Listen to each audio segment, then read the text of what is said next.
At the end of 1922, Howard Carter and his team found the tomb of Tutankhamun. It was the most important archaeological discovery to date, and I was there.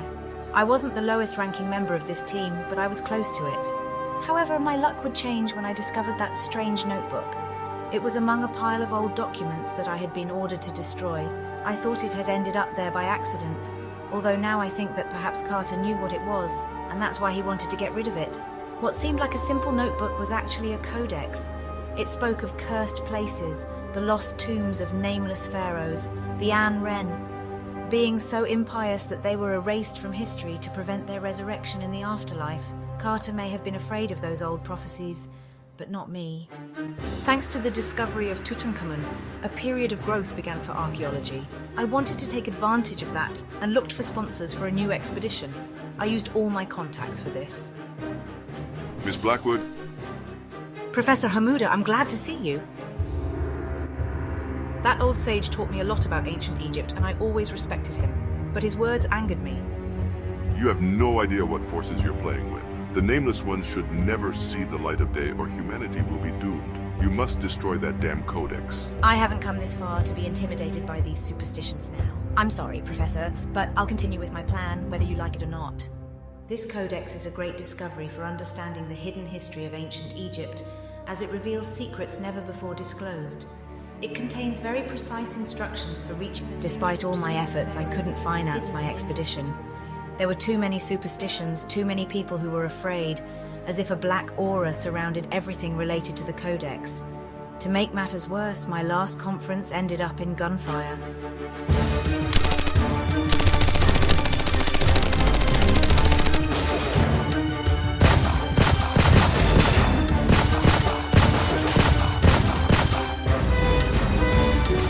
Hey, Hope! Jump in the car or they'll make you switch teams. The American in the car was Scott Muller, a legendary tomb raider or mad genius of engineering, depending on who you ask. Hey, I thought you retired. Why are you here? I think you have something good in your hands. Otherwise, there wouldn't be so many people interested in killing you. Well, if we're going to do this, we need to hurry. I don't know who those guys were, but they have the codex now. Luckily, I managed to copy the coordinates of the first tomb. I'm sure it's easy to get there. It's in the middle of the desert, and it's a dangerous, almost impossible journey. I know someone who could guide us. Nobody knows the desert like she does. That's how we met Samira, a silent warrior of the sands who took us to the coordinates I gave her without asking questions. It seems like they started digging a long time ago. But they stopped, and they left in a hurry.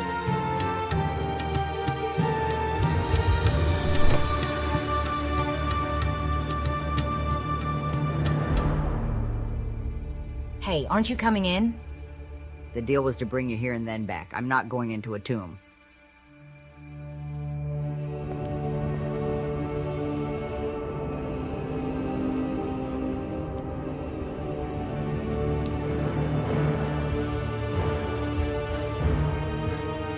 How curious. It looks like some kind of ushebti, but life-sized. Ushebtis are usually small humanoid figurines filled with magical spells. Traditionally, they were placed in pharaohs' tombs to serve them in the afterlife, like magical slaves. What a load of nonsense. Well, it's a much better alternative to what they used to do, which was ritual sacrifices of slaves. Do you want to know how they executed them? The weird thing is the size. I've never seen an ushebti this big. Tell me where to start drilling and let's get it over. Semtatek Hamuda, you are accused of the crime of heresy. For years you have eluded our justice, but you will not escape the judgment of Osiris.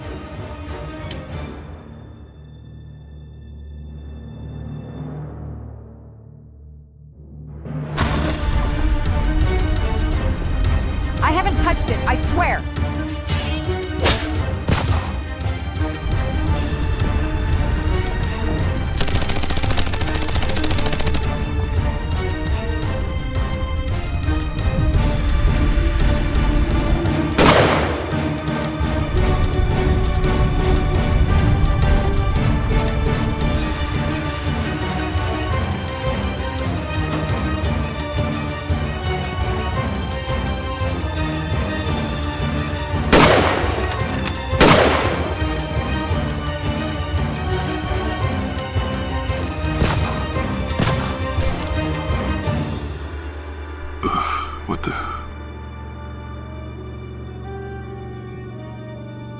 have to go, now.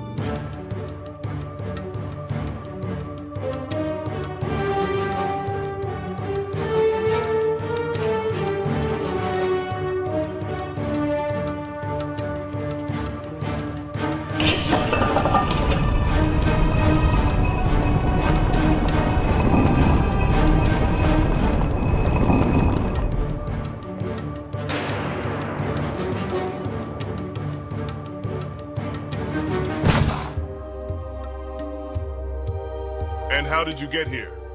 Running and shooting. More are coming! Professor? Who are these guys? Why do they want to kill us? They are Apophis cultists. They want to awaken the creature. Wait, nobody told me anything about a creature. It is the nameless pharaoh who dwells in the deepest part of this tomb. If he awakens, it's over. It will be the end of all existence. I don't understand. In the conference, it seemed like they were killing each other. No, those were Anubis disciples, protecting the tomb to prevent the nameless pharaoh from awakening. And we're in the middle of the sandwich? Great. Less talking, more shooting.